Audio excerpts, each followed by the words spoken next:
Hi, everyone. Welcome to today's webinar, the top 6 leadership skills that you will need. There we go. This training today is brought to you by Commercial Electronics. If you would like to learn more about our recording solution and third-party quality assurance services, visit comelectronics.com. This webinar is part of our Public Safety Education Series, and you can view our upcoming webinars on our training page at comelectronics.com/training. Before we get started, I'd like to go over a few housekeeping items so you know how to participate in today's event. If you're listening in using your computer's speaker system, you're automatically muted to eliminate background noise. If you'd prefer to join over the phone, just select the handset in the audio pane at the bottom right, and the dial-in information will be displayed. You can submit questions about today's lesson at any time by typing your questions into the Q&A pane of the control panel, and I'll address them during the Q&A session at the end of the presentation.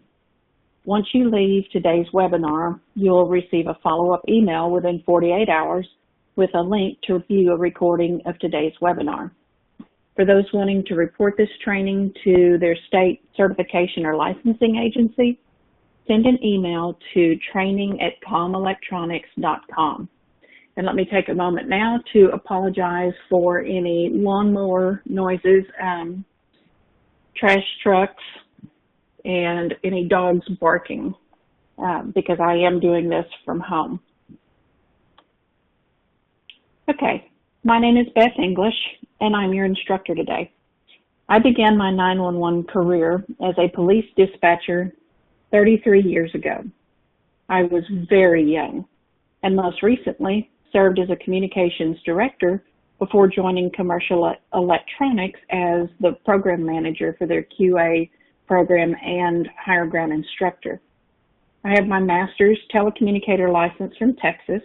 I'm a TCOL instructor and a past president of Texas MENA. So let's get started with our session. Now, at the end of the session, you will be able to define leadership, state why leadership skills are necessary, list the differences between hard and soft skills, and determine which soft skills you need to work on. Today's session is the first in our leadership series, and I hope the series will be fun as well as educational for you. I have lots of examples of leadership successes and failures. After all, I've been doing this for over 30 years, and I've always learned from watching others. I just wish with my failures I had learned those lessons from watching others instead of failing myself. Now, you've heard some people referred to as natural-born leaders. They're the ones who have it all together. They're the ones who naturally take charge when needed. They're the ones who can calmly evaluate a problem and develop a solution. They don't lose their temper.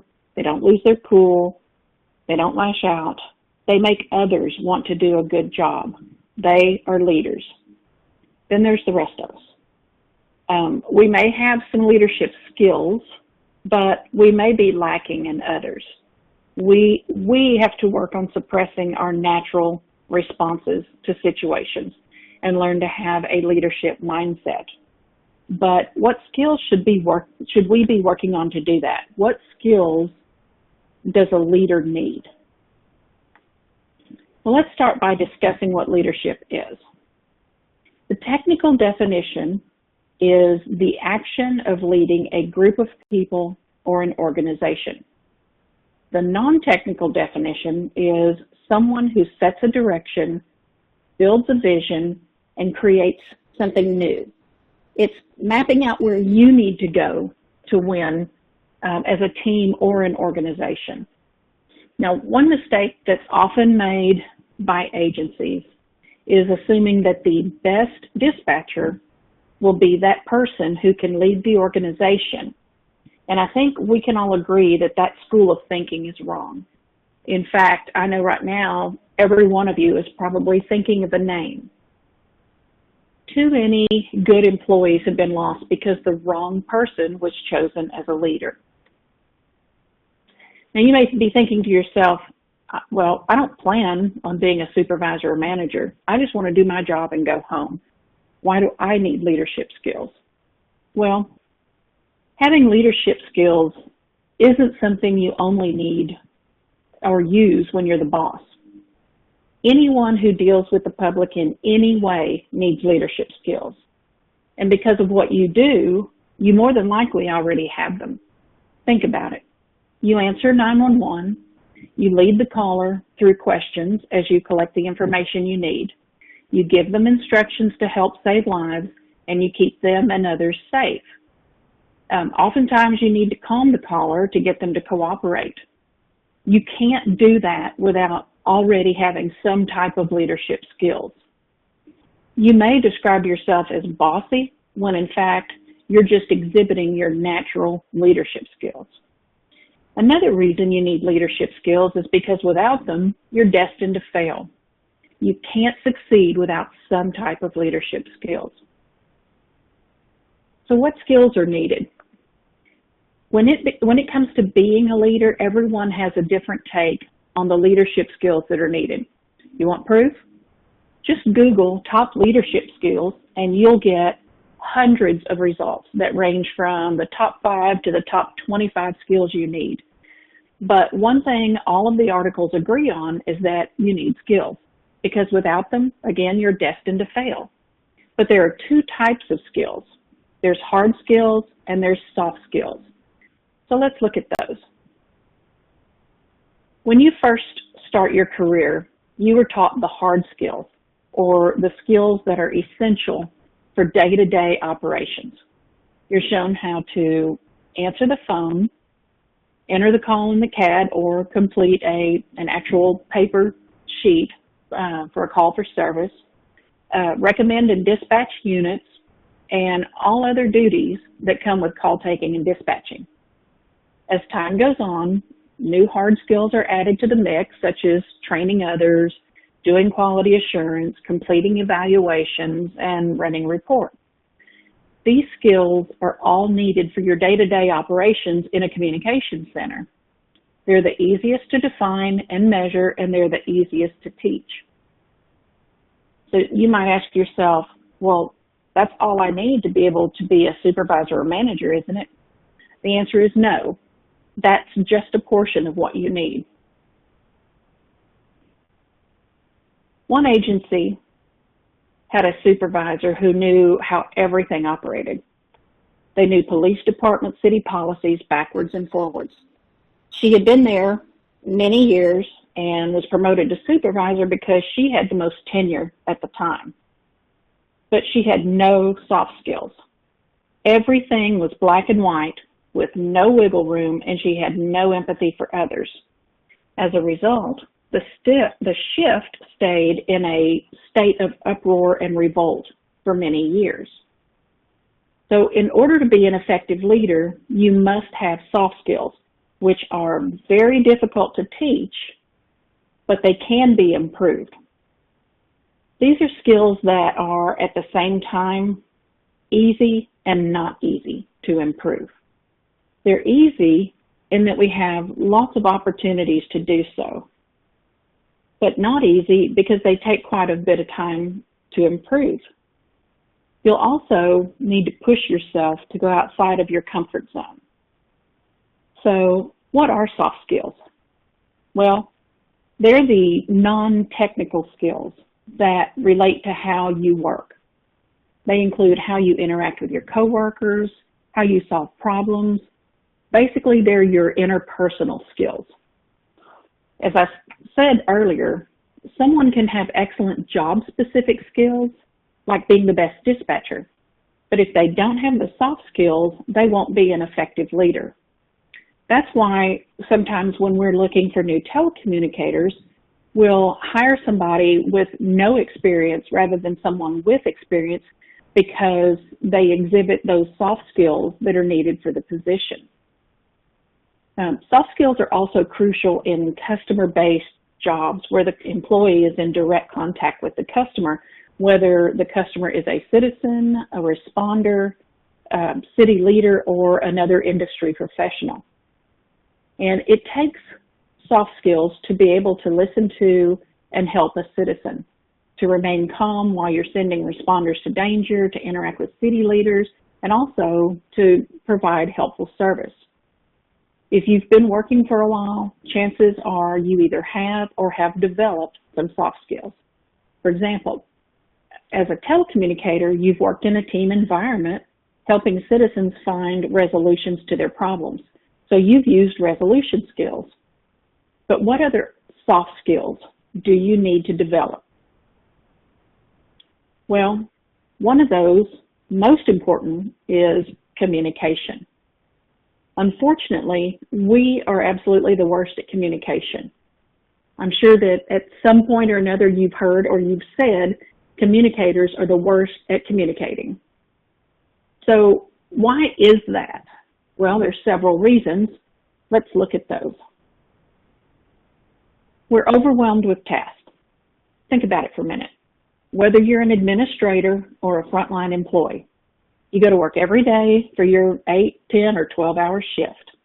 You're on the phone all day long, solving problems, putting out fires, talking to other agencies, confirming warrants, calling records, or other city or county services.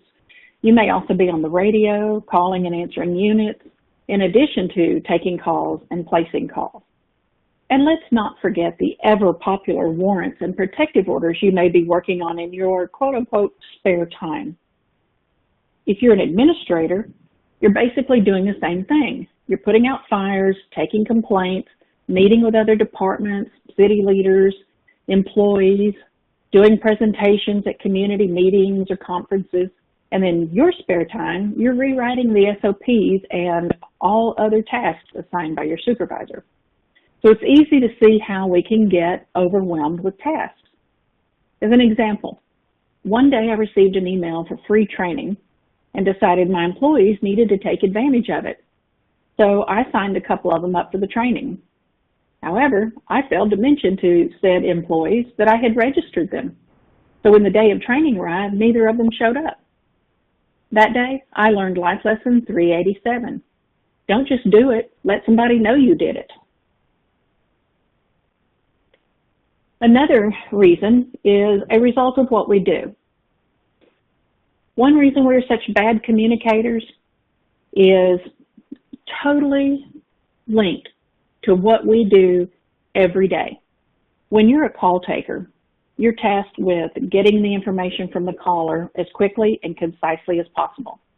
Then you need to condense it into short phrases that convey what the caller is saying. In order to do that, you have to take control of the call and get the questions answered, often while the caller is in the middle of telling you their life story. So what do? You interrupt them to get to the heart of the matter. You need them to get on with it so you can get the information to the responders. Over time, we become so focused on getting to the point that we tend to interrupt others while they're talking so that we can move them along. We finish their sentences, we ask questions in the middle of their stories, and we formulate our next question as they are speaking rather than listening. It's a habit we've formed and one that's extremely hard to break. I'm still working on that, thank you. Once you are aware of this shortcoming, you can begin to work on it outside of work when visiting with family and friends, which brings up a whole nother issue. I hate the telephone. Now, before we go on, let's do a quick poll. Do you like talking on the phone when you're off duty? Yes or no? Okay, so far, all no's so far. Nobody has said yes. So I will tell you, I absolutely hate talking on the phone. It's the last thing I want to do when I get off duty. There were times I didn't even want to hear anything. I didn't want to hear music.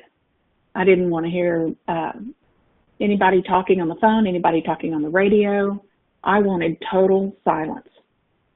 So 95% of y'all that have answered have said no, you don't like talking on the phone when you're off duty. And this is another communication failure as a result of our jobs. Like I said earlier, you spend all day talking on the phone or the radio, and the last thing you want to do is talk on the phone when you get off duty. So what happens? You go home and you don't communicate with family or friends. You want total silence, but your spouse, your significant other, the kids, they all want to tell you about their day at work or at school. So you find yourself zoning out and murmuring the occasional mm-hmm and not really listening. Fortunately for me, my husband doesn't listen to me well enough to notice that I'm doing it. So I'm lucky in that aspect. Hold on. Now, then we've got over and under communicators. Have you ever been in a class or a meeting where one person did all the talking? Not because they were imparting any great information, but because they just wanted to hear themselves talk. They are the over communicators, and they lack communication skills. At one agency, we would have weekly 15-minute meetings that lasted 3.5 hours. Communications doesn't just involve talking. It also involves listening. Under communicators are those who don't speak up because they think those with strong personalities or opinions don't want to hear what they have to say. But what if those who don't speak up actually have something important to say that could very well improve the operations of the center? There are also those who won't communicate different ideas because they don't have all the details or information. For instance, a new employee has a concern about the new hire training program, but since they're new to the agency and they don't have all the details, they don't want to bring it up. They don't have to have all the details to bring up a concern about the training program. They just need to address the fact that they have a concern. How can the training program be made better if the concerns are never communicated? Now, I can tell you firsthand that telling your employees you have an open door policy and they can come talk to you anytime they need to does not automatically make them want to come talk to you. So what we need to do is we need to facilitate open and effective communication. But how do you do that? Well, to start with, you want to acknowledge that your employees' views are important. Your frontline employees are the first to notice that certain policies can be implemented to make the job easier, or correcting issues with equipment will solve issues with call times. Take the time to ask them about what issues they are facing, and if they have ideas about how things can be done differently to improve operations. I've found many times that employees will know what's wrong and they will know that something can be fixed, but they won't bring it forward unless you go out and ask them. You have to ask them, and then they'll tell you. Ask your employees for input, then listen to that input. Many years ago, our agency remodeled the old women's jail. We called it the new women's jail, and they consolidated police and fire communications. When they were trying to decide on carpet for the location, the lieutenant in charge took a survey and asked what colors we wanted. The top two answers were blue and mauve. Yes, this was many years ago. Blue and mauve and blue and gray. We got brown and brown. There's no point in asking for their input if you aren't going to listen to what they have to say. Trust me, it creates a lot of resentment. Reflect back to your employees what you're hearing as you speak with them. Rather than listening to their opinion just to counter with yours, repeat back to them what you heard from them. Also, when you're talking to them, take notice of their body language as they're speaking to you. If they seem agitated, rather than saying, you need to calm down, try saying, I see that you're upset by this. Connect with your employees on a personal level. Many times, supervisors and managers feel like they have to portray themselves as being superhuman with no flaws, emotions, or problems that mere mortals have. And this can have a tendency to backfire on them. One agency had a supervisor who portrayed herself as being very calm, collected, never angered, and who never shared anything personal about herself. During one period in her career, she was caring for an aging parent with cancer. She didn't tell anyone about it. She was very private, it was personal, and she didn't tell anyone. She took personal days as needed to take her parent to the doctor, surgeries, chemo, etc. And then she also took every holiday off to be with her parent because she felt that would be the last chance that she would have to have that holiday with them. But because she had never shared with anyone what was going on, her employees thought she was taking all those days off just so that they couldn't have them. And this ended up in a shift just mired in resentment. Had she just communicated to her employees what was happening with her parent, I think they would have understood and been there to support her during that time. Instead, when she went to work, she had to battle angry, resentful employees on top of worrying about her parent with cancer when she was off duty. So you definitely want to take time and connect with your employees on a personal level.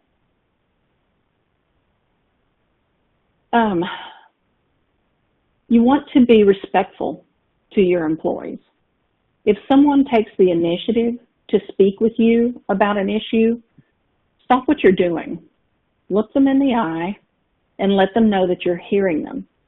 I know that this sounds easier said than done, especially with cell phones now, but you can do it. You may have to turn the cell phone off. You may have to turn the office phone off.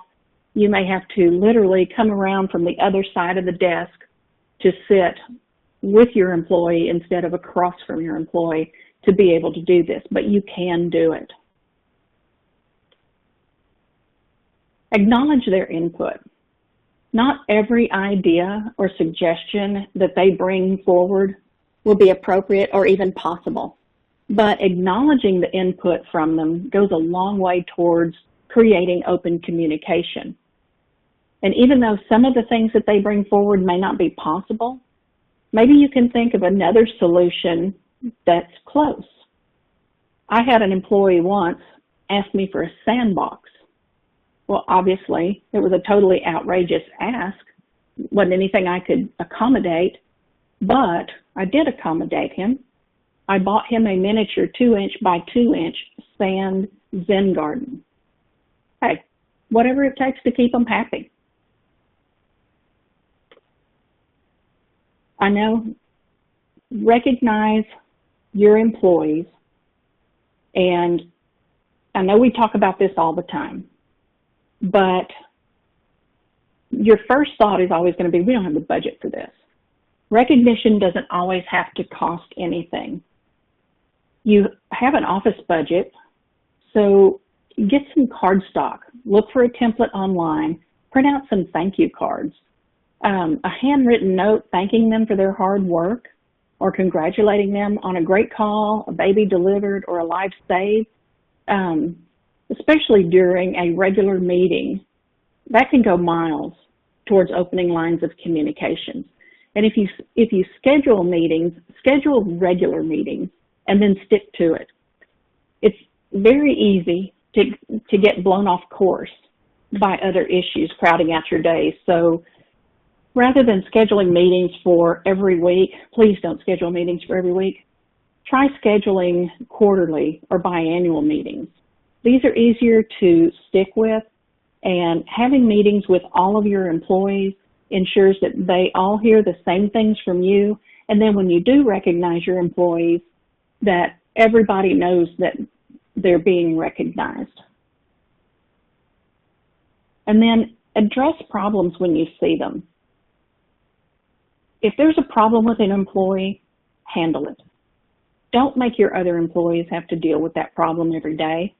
When you avoid handling problems, your other employees think that you aren't capable of holding people accountable, and they lose trust in you. Now, before we go to the next one, let's do another quick poll. If you've had a leader who lacked integrity, how did it make you feel? I'll give y'all a couple of seconds to answer that.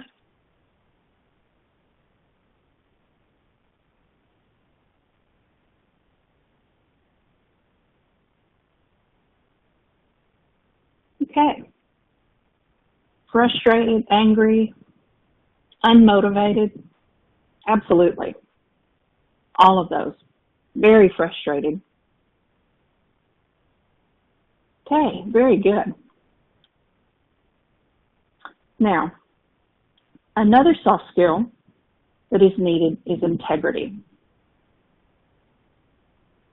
The definition of integrity is the quality of being honest and having strong moral principles. We know why employers want employees with integrity, but why do employees want leaders with integrity? It's because employees associate integrity with kindness and good intentions rather than selfish motives. I think every one of us has had at one time or another a leader who lacked integrity. And when you have a leader without integrity, sometimes it'll motivate you to do what is right, believing that when the dust settles, you'll still be at the top for having integrity yourself.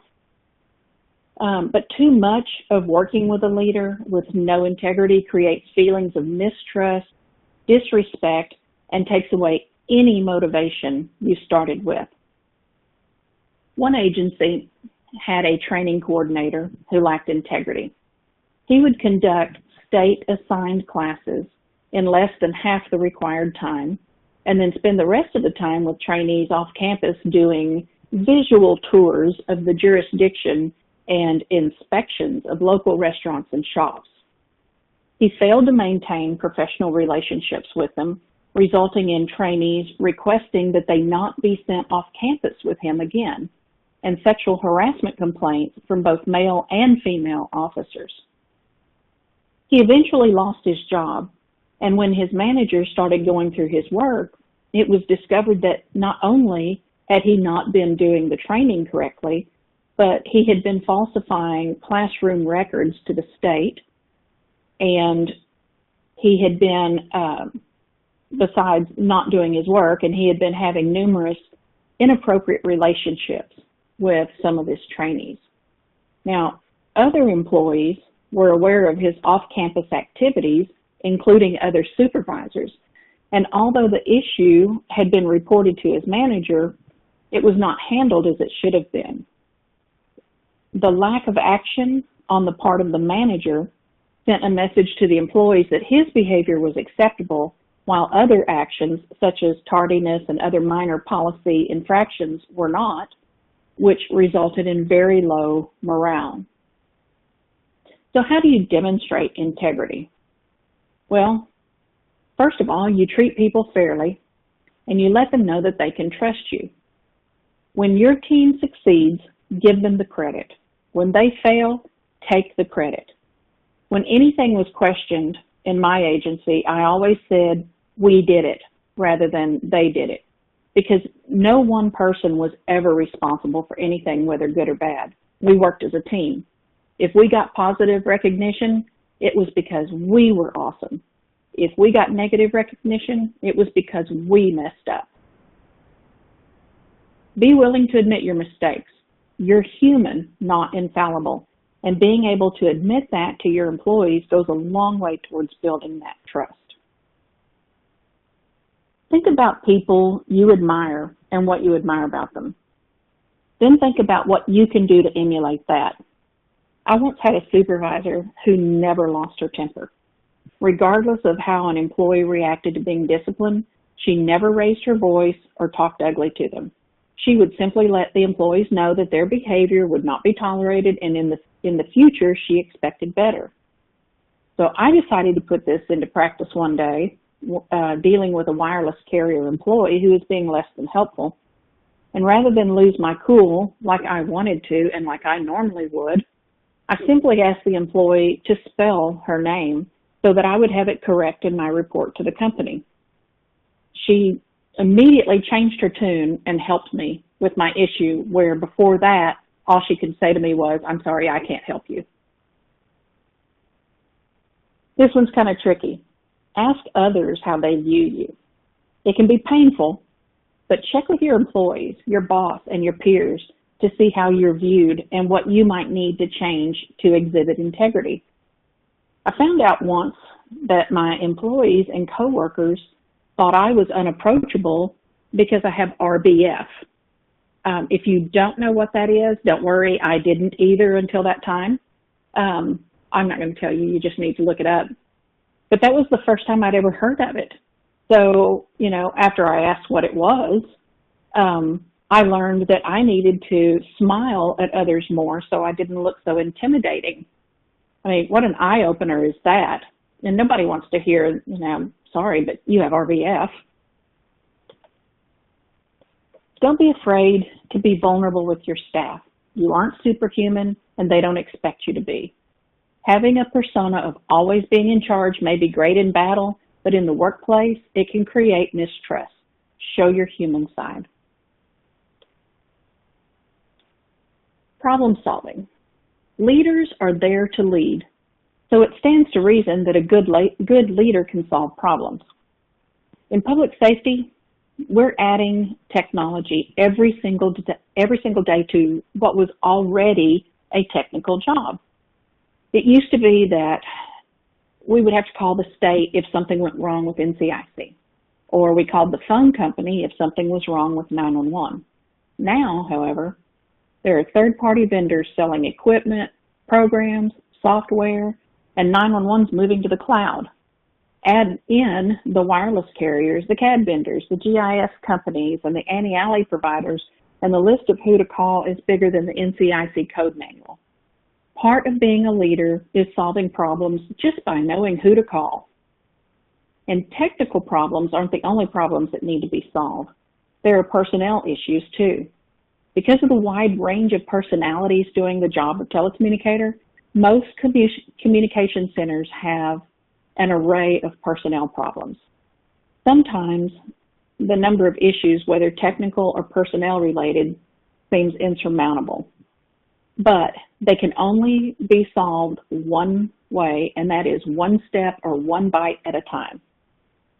So, to solve the problems, first you want to identify the problem.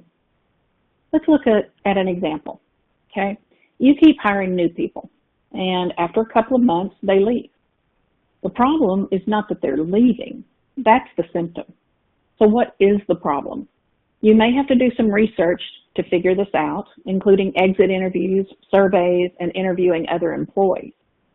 So you do that, and you determine the problem is that the trainees are being bullied, okay? So now we need to determine the root cause. Once you've figured out the problem, you need to find out why. What's causing the problem, or better yet, who? You're going to want to take care of the actual problem, not just the symptoms. So you need to continue to investigate to determine exactly what's going on. Let's say in this example, your investigation leads you to the conclusion that a trainer is bullying the trainees by refusing to answer their questions. They say, look it up yourself, allowing officers to speak to only them for requests rather than letting the trainee handle them, because the officers don't want to talk to trainees, and they're telling the trainees that they don't count because they can't work a position alone. So once you've determined this, the root cause, you need to come up with solutions, as in plural. This means you may have to think outside the box. There are several 911 Facebook pages and other helpful websites you can refer to come up with varied solutions. You can talk to supervisors you've met from other agencies or check with a mentor If you don't have one, sign up for a mentor on the NINA website or your state's chapter website. Check with a trusted source at one of the departments you dispatch for. If you dispatch for the fire department, check with one of the white shirts. The more people you can talk to, the more ideas you can come up with. So in our scenario, our solutions might be relieve the trainer from training duties, move the trainer to another shift and or the trainee, make the trainer put the responders on hold until they can talk to the trainee, move the trainee, counsel the trainer. Maybe he doesn't know that he's being perceived as a bully, or counsel the trainee. Maybe she's being too sensitive. Once you've determined what your solutions are, you need to determine which one is the best. So think about these things when you're determining this. Do you have the resources to make it work? Do you have other trainers? What are the risks? Will moving the trainer hurt others' morale? Will it cause you to be understaffed skill-wise on one shift as opposed to another? Does your final solution benefit as many people as possible? And can you measure the success of your solution? So let's say that we decide to counsel both the trainer and the trainee, and we decide to separate them because there's already friction between them. So we determined that this will work because we have another trainer that can work with that trainee, and we have another trainee who is farther along in training than the other one, so the trainer will be able to relax a bit more. Now, how do we measure the success of this? We'll measure it by daily observation reports, scores, and regular interviews with the trainees. So, once you've determined which solution you're going to implement, then you do it. Obviously, trading trainees and shifts all takes planning, so you need to work on your schedule and see when that can happen. Now, you want to be sure to let the shifts know that a trainee change is in the works and when that will happen, just to make sure that everybody knows what's going on. Don't surprise anybody with it. Once you've decided, make it happen. And then, once your trainees have had time to get accustomed to their new trainers and new shifts, start measuring the success of your solution by interviewing the trainees. Find out how they think their training is going. Look at their DORs to determine if their scoring accurately reflects their abilities. If you have the ability to do so, use the live monitoring feature in your recording system to listen to them as they work, whether taking calls or dispatching units. See for yourself if you agree with their scores. Whether your first solution worked for you or you have to go to plan B, these steps will work for solving any problem. Now, while it may not seem so on the surface, being able to delegate is an important leadership skill. We talked about earlier how some leaders feel that they have to appear to be superhuman, and one way they do that is by hanging on to all the work. There's a mistaken belief that to be a leader, you have to be busy, which is not the same thing as being productive. When you try to do too much, you become too involved and actually not essential enough. Your goal should be to have a good mix of being essential and being involved. But being essential depends on how wisely you activate those around you. So to determine if you're too involved in your work, ask yourself this question. If I had to take an unexpected week off work, would my priorities still move forward in my absence? If the answer is no, then you're too involved. You should be able to have the confidence to step away from your job, take time off, and know that your agency will still run smoothly because you've involved more than yourself in meeting your expectations and priorities. We all know that people feel more engaged and have more ownership of their agency when they're more involved. If an employee contributes to the SOP, the policy manual, or the training manual, they're going to be on board with the policies and the procedures because of their involvement. If you have trouble letting go of tasks because you're not sure others are on the same page as you, then it's up to you to get everyone going in the same direction. To do that, I think of it as a marching band. So in the marching band, in the pictures here, you see at the top left, everyone goes outside to the field waiting for practice to start. They're lingering around, each one doing scales or playing different songs on their instruments. And yes, I was a band nerd, so I know how this goes. When the band director comes out, he lines everyone up in formation, like on the top right. He tells them what song they're going to play, which direction they're going to go. He describes the shapes that they're going to create with their steps and where they want to end up at the end of the song. Like on the bottom left, he tells them where they're going to go, which direction they're going to go. When they start, they all move in the same direction, and they all end up in the same spot, like in the bottom right. This is your goal for your center, and these are the steps to reach that goal. So when you delegate, people, when they don't understand how they fit into the big picture, they tend to care less than those who do.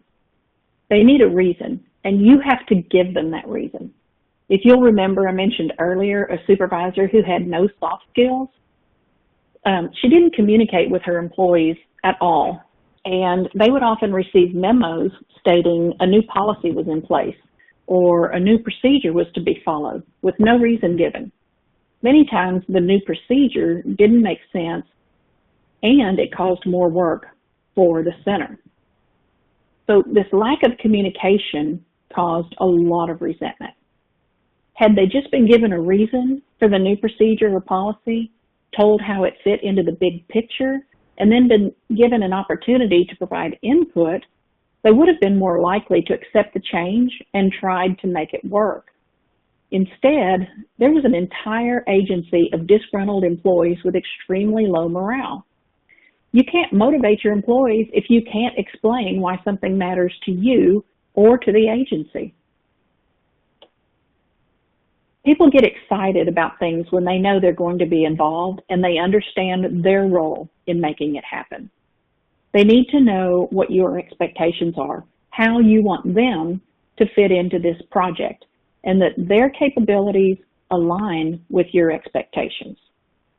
So to do this, you need to carefully communicate it to them, let them reflect back to you what they heard, and that this way that ensures that both of you have the same expectations. Most of us have probably been to a class in which the instructor talked about communication and then had us do an exercise with a piece of paper. You know, they give you a piece of paper, they tell you to fold the paper in half, then in half again, and then fold the top corner down. And if you've ever done this, you know everybody ended up with something different. The same thing can happen here if there's not complete understanding of the employee's role in this project from both sides.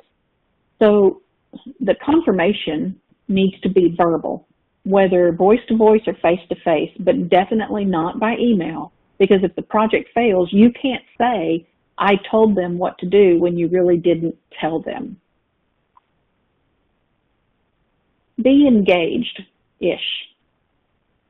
I once had a supervisor who would hand me a project and tell me to write something, whether it was a letter to a vendor or an article for a newsletter or something like that. So I'd go to my office, happy to oblige, and I would create a masterpiece of writing.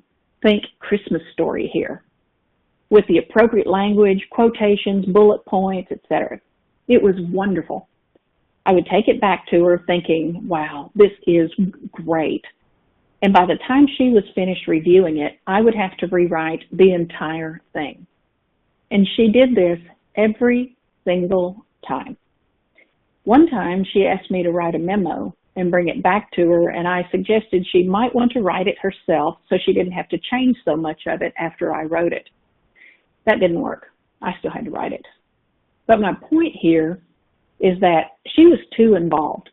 She wanted to delegate tasks to others, but she could not let go. If you're going to involve others, you have to have a balance between being involved and being hands-off. The risk of being too involved leaves your employees feeling that they can't do anything right, which in turn leads right back to them being disengaged. And I can tell you this from personal experience. Being too hands-off leaves them floundering, wondering if they're even headed in the right direction. So ask them what they would consider an acceptable level of involvement. Would they want to meet weekly on their project? Would bi-weekly be better for their comfort? Or are they good with waiting a month before checking in? Those who have been involved in projects with you before may be good with waiting a longer period of time than someone who's never worked on a project with you. As a leader, we often get bogged down with so many projects that we find ourselves overextended and suffering from burnout. You'll have department leaders such as chiefs, sheriffs, and city leaders asking for reports, new procedures, box or district changes, things that take up valuable chunks of your time.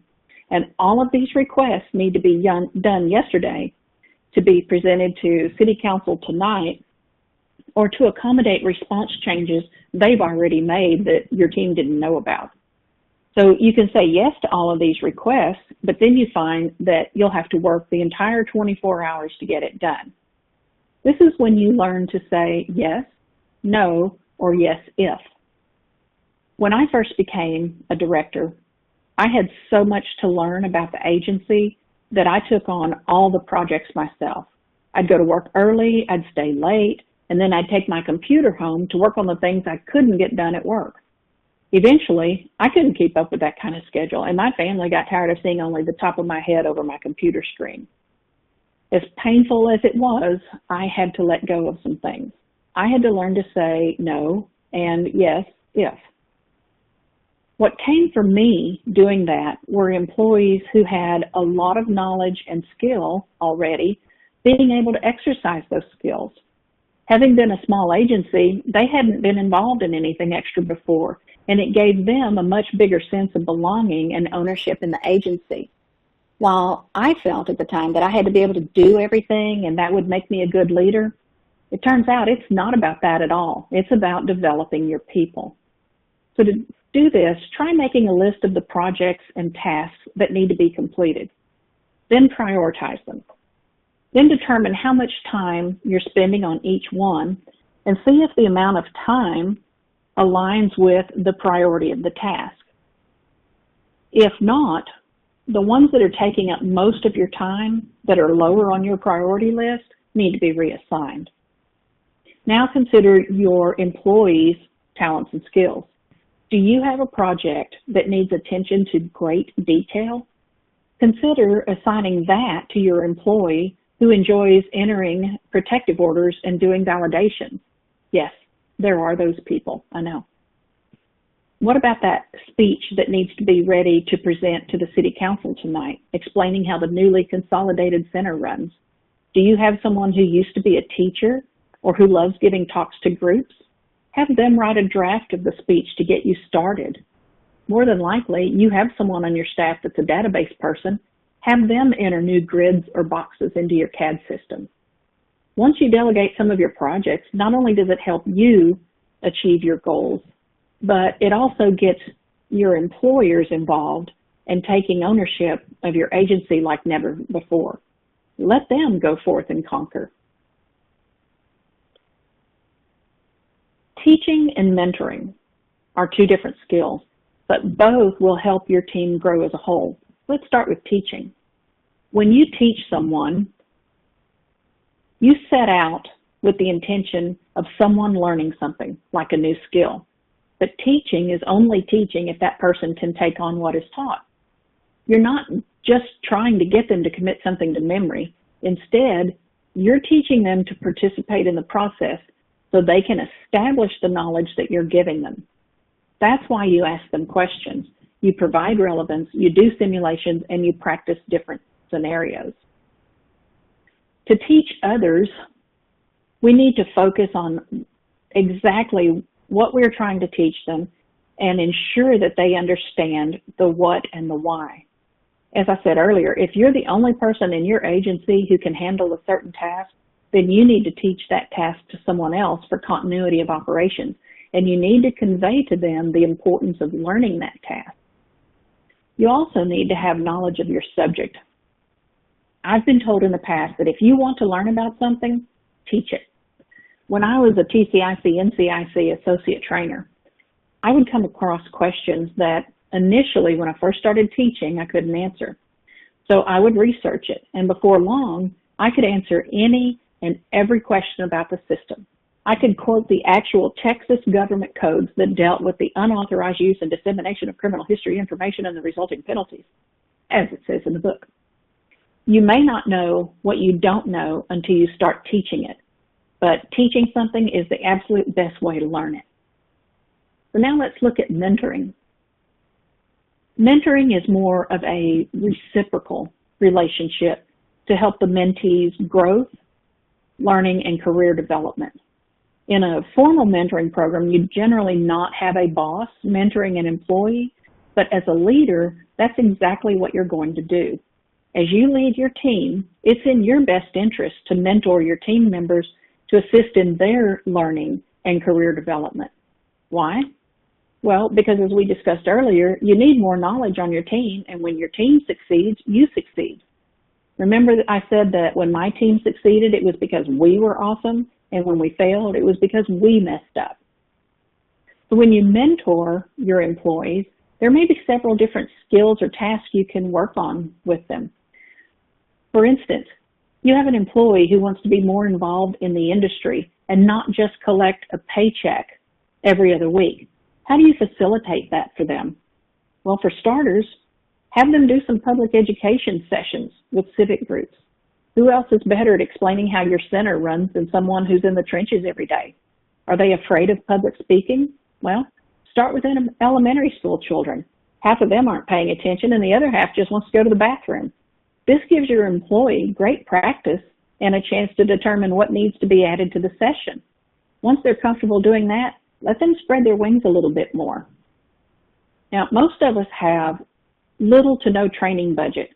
So sending someone away from the agency for training or networking is almost impossible. But consider this. Both MENA and APCO have scholarships for emergency communications operators who want to learn but don't have the funds. In Texas, both of our state chapters have training scholarships. So check with your state chapters and find out if they provide the same. Do you have a close relationship with one of your vendors? Find out if they would like to further someone's education and career by sponsoring someone to attend a training or a conference. Expand your employees' horizons as much as possible by providing some networking opportunities. I had an employee once who had experienced a serious trauma before she began working for our agency. Because of that, she refused to fly or go anywhere alone, even to the grocery store. But she had such potential to do more.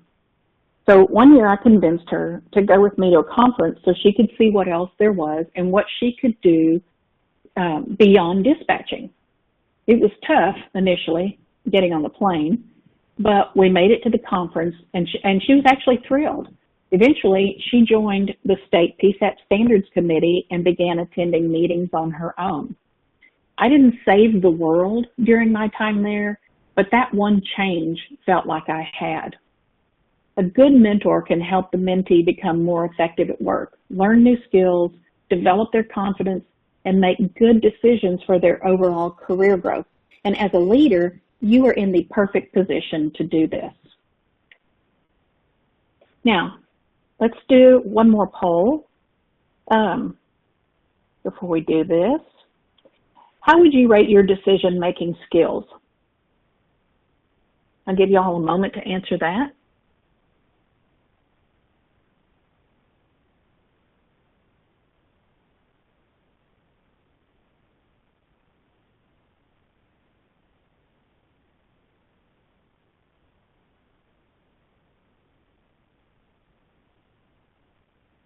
Okay.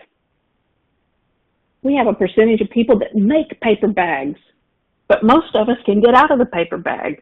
Yay, that's a huge start, the fact that we can get out of the paper bag. And we have no one that can't reason their way out of a paper bag. That's excellent. Okay, very good. So, decisiveness. It's critical in our industry that we be decisive. Almost nothing happens that gives us the luxury of weighing options, collaborating with our peers, and gathering agreement on our decisions. We need to be able to make quick, well-thought-through decisions backed by logic and gut instinct, and then take responsibility for the outcome. Most of us already do that just from working the phones or the radio for years. The job of an ECO is all about making quick decisions and living with the outcomes. If you've ever had a call go south, you know what I'm talking about. We all have those calls we can't bear to think about. So how do you become a decisive decision maker? Start by looking at both sides, not just at what can go wrong, but also what can go right. Okay? Ask yourself, what's the worst thing that could happen? And if that happened, could you handle it? Don't aim for certainty. If you waited to be certain about everything, you'd never be able to make a decision. It's like going shopping for toys with a 5-year-old. Make your decision based on the information you have available to you. Making a timely decision based on your information and experience will always be perceived better than being slow and indecisive. Trust your gut.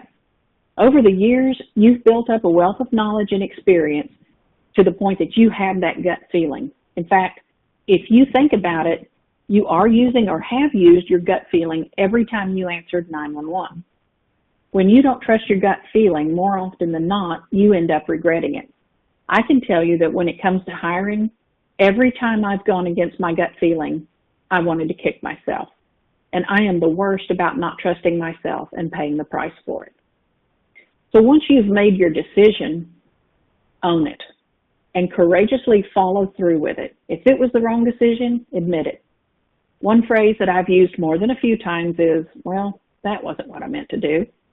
It may not have worked out the way you wanted it to, but the fact that you made the decision based on information and experience rather than hesitating speaks to your leadership skills. Now, one more last poll before we finish up. Which soft skill do you think you need to work on the most? And I know there's only 5 here, even though we talked about 6, but I didn't have room for 6. Okay, we're getting a good mix of communications and delegation. Okay, very good. All right, back here. Working on soft skills can't be done all at once. If you decide one day that you want to improve your soft skills, you need to decide on the 1 or 2 that you want to work on most and first and focus on them. Develop a plan on how you're going to do that and have goals and action items. If you decide to work on all of your soft skills at once, it will be like a New Year's resolution. It ain't going to happen. In the meantime, consider this. The thing about leadership is that we have made it about being something bigger than us, that maybe someday it's something that we will deserve. We have this idea that we need to change the world to be a leader. But if you stop and think about it, you probably have someone in your life or someone who has passed through your life at one point who did or said something that made a huge difference to you. They may not have been a quote-unquote leader in your profession, but they led you to do something more or different. This is what you want to strive for, to lead others, to do something more, become better versions of themselves and move forward in their careers. If you can leave things better than you found them, then you just may be a leader. Now, before we get to the next question, or to the question, I wanted to let you know to tune in, same bat time, same bat channel next month for our next session, You're a New Leader, Now What? And we will discuss what you need to do in order to succeed in that new job. So if you have a question Go ahead and send those in. I will answer questions now. And I will leave this up for a minute for anybody to type in any questions in the Q&A pane. In the meantime, let me tell you that this training was brought to you by Commercial Electronics. We provide public safety solutions, including the Higher Ground, NG 911 recording solution, CQIP third-party quality assurance, and Carbine 911 next generation call handling platform. Okay, we have a question here. Is it possible to help your supervisor develop their leadership skills? Yes, it is. I talked about one of the supervisors that I had, the one that that always gave me the projects to do, but then always redid everything I did. She wasn't necessarily a people person. She tended to stay in her office, not go out and mingle, didn't really get out and talk to people, tended to stay to her work.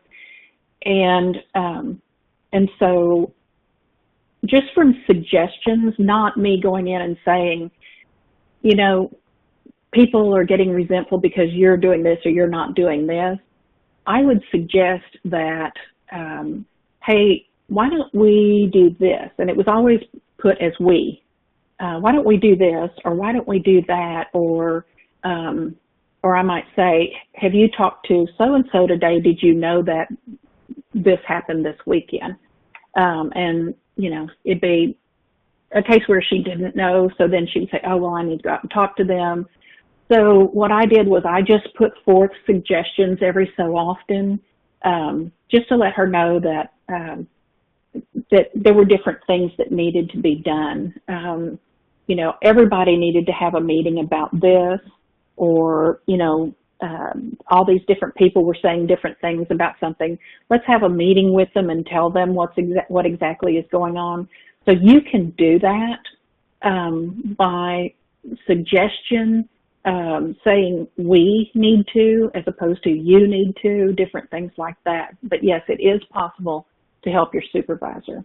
And then, you know, at your agency, if you're the only person at your agency that's on this webinar, send it to the others and say, hey, you might want to look at this. It was a great webinar. I'm putting words in your mouth, but yes, you can do this. And thank you for the person who said thank you for the great information. Another question, I seem to have several employees happy to come to work, do their job, and go home. They don't really seem to want to help out with projects outside their daily job descriptions. Any ideas on how to get more buy-in from employees who aren't wanting to make this a career, but more of a transition job to another career? I will tell you that I have had employees who, in fact, I will tell you, I started this job as I'm going to do this for a couple of years until.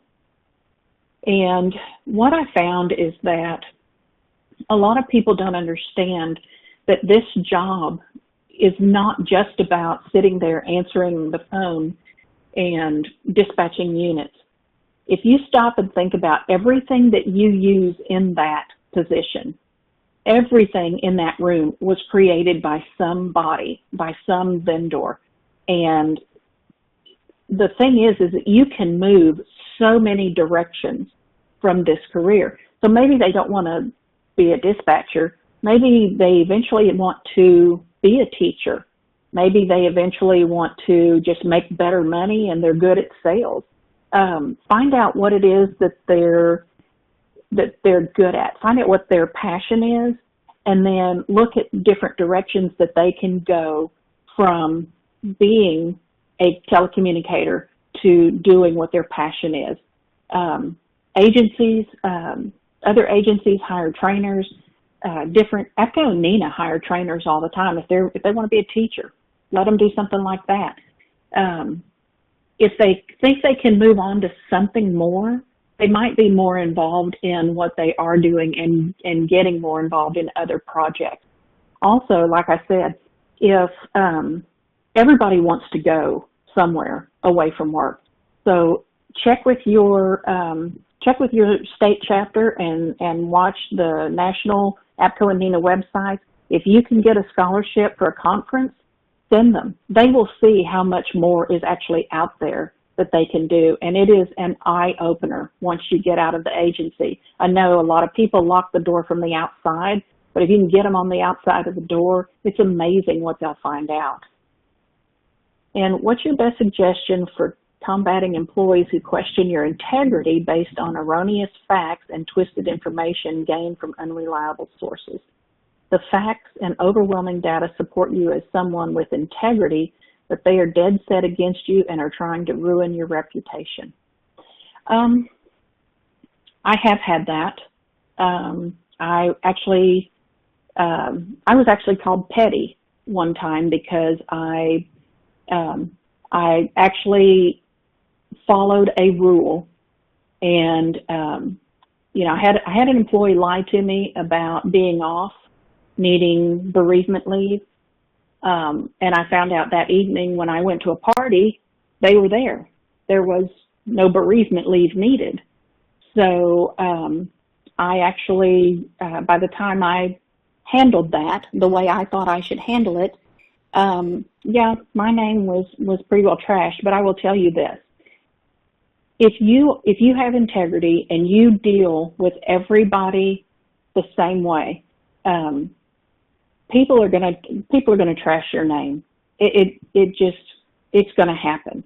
Anytime you're a supervisor, you're gonna have an employee trashing your name. I will tell you, I had an employee trash me to the assistant city manager one time, and the assistant city manager told my boss that he had a problem and he needed to get rid of it. And what ended up happening is that employee transferred out, went to work at City Hall, and it took about 3 days for that assistant city manager to see, oh yeah, I wasn't the problem, that employee was the problem. So the thing is if you stay your course and you keep doing what you're supposed to do and you have your documentation and your facts lined up and you treat everybody fairly, karma comes around. We all know what they say about karma. It comes around, and you may have people being against you for a while, but eventually it's going to catch up to that person. You just keep doing what you're supposed to do and make sure you have the documentation to support it.